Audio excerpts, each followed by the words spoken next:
Erling Haaland makin beringas.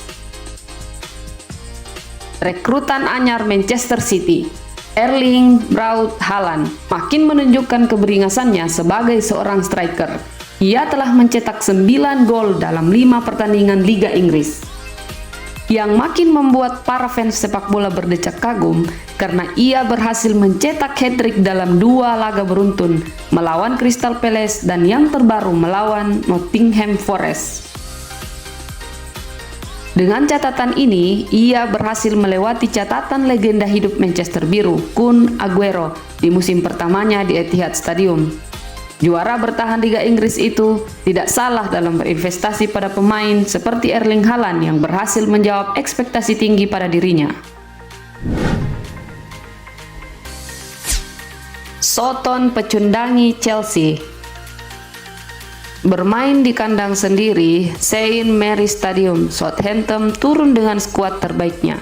Setelah kalah oleh MU di pekan keempat Liga, menjamu Chelsea pada pekan kelima, Soton berambisi untuk meraih poin di kandang sendiri.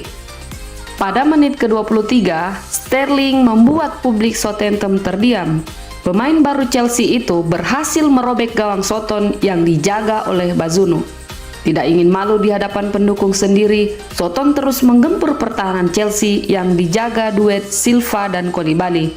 Dan akhirnya, hanya butuh waktu 3 menit, Soton berhasil menyamakan kedudukan lewat sepakan keras Lavia. Skor sama kuat 1-1. Adam James Armstrong kemudian menjadi sosok antagonis bagi Chelsea. Pemain 25 tahun itu berhasil menggandakan kedudukan Soton atas Chelsea pada detik-detik terakhir tambahan waktu babak pertama dengan menyelesaikan umpan manis bek sayap Soton, Romain Perrault, 2-1 untuk keunggulan Soton. Di babak kedua, serangan demi serangan Chelsea mampu dimentahkan oleh pemain-pemain Southampton. Keunggulan 2-1 Soton atas Chelsea bertahan hingga peluit panjang dibunyikan. Dengan hasil ini, Soton berhasil naik ke peringkat 8 dengan 7 poin, sedangkan Chelsea tertahan di posisi ke-9 dengan 7 poin.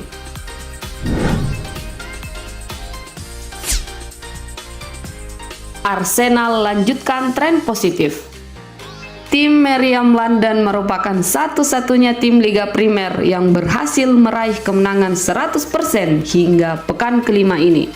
Tim racikan ala Mikel Arteta itu terbukti efektif, yaitu dengan mempercayakan Martin Odegaard sebagai kapten, memanfaatkan kecepatan 2 pemain sayapnya Saka dan Martinelli. Striker house goal mereka, Gabriel Jesus pun terus berkontribusi dalam gol-gol Arsenal, hingga duet Saliba dan Gabriel di lini pertahanan yang makin solid. Pada pekan kelima ini, Arsenal berada di puncak klasemen sementara dengan poin sempurna 15.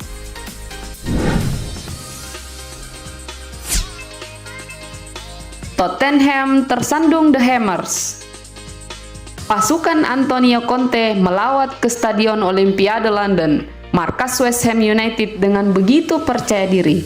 Pasalnya, mereka berhasil meraih kemenangan beruntun di 2 laga terakhir dan belum pernah tersentuh kekalahan sekalipun. Pasukan David Moyes tampil dengan sangat efektif pada laga pekan kelima tersebut dengan misi keluar dari jurang degradasi. Namun The Hammers dikejutkan dengan gol bunuh diri pemain bertahan mereka, Jan Thilo Kehre pada menit ke-34. Pada babak kedua tim belum melakukan pergantian pemain. Spurs tampil dengan pemain-pemain terbaiknya seperti Harry Kane, Heung-min Son, Dejan Kulusevski, dan Ivan Perisic. Pada menit ke-55, publik London bersorak atas gol Thomas Soucek memanfaatkan umpan Mikel Antonio. Skor menjadi 1-1. Sebenarnya, Spurs tidak bermain buruk pada pertandingan itu. Terbukti The Lily Whites menguasai pertandingan sebanyak 62% berbanding 38%, dan jumlah operan jauh lebih banyak dibandingkan West Ham. Tetapi rapatnya lini pertahanan The Hammers mematikan segala kreasi seserangan Tottenham. Laga pun berakhir dengan sama kuat 1-1. Dengan hasil ini, Tottenham nyaman di posisi ketiga, sedangkan West Ham keluar dari zona degradasi dengan naik ke posisi 14.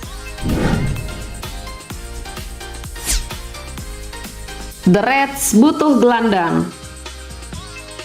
Minggu lalu, pada pekan keempat Liga Inggris, Liverpool mencetak sejarah dengan membantai tim promosi Bournemouth 9 gol tanpa balas. Namun pada pekan kelima, ketika Liverpool menjamu tim kaya baru Newcastle United, The Reds terseok-seok menghadapi pasukan Eddie Howe itu. Di pertandingan itu, Liverpool bermain tanpa arah. Aliran bola tidak menentu, kreasi serangan dari lini tengah hampir tidak ada. Bahkan, The Reds harus tertinggal lebih dulu lewat sepakan keras. Serangan Liverpool lewat kreasi Mo Salah akhirnya berbuah gol dengan diselesaikan dengan manis oleh Roberto Firmino pada menit ke-61. Menit ke-71, Liverpool bermain dengan 3 pemain bertahan. Bek sayap Trent Alexander-Arnold ditarik keluar dengan digantikan gelandang serang Fabio Carvalho. Keputusan Klopp ini terbukti saat gol krusial pada menit akhir tambahan waktu. 2-1 untuk kemenangan Liverpool. Kemenangan ini harus dibayar mahal oleh Liverpool. Dengan cederanya Henderson menambah daftar gelandang Liverpool yang harus naik meja operasi.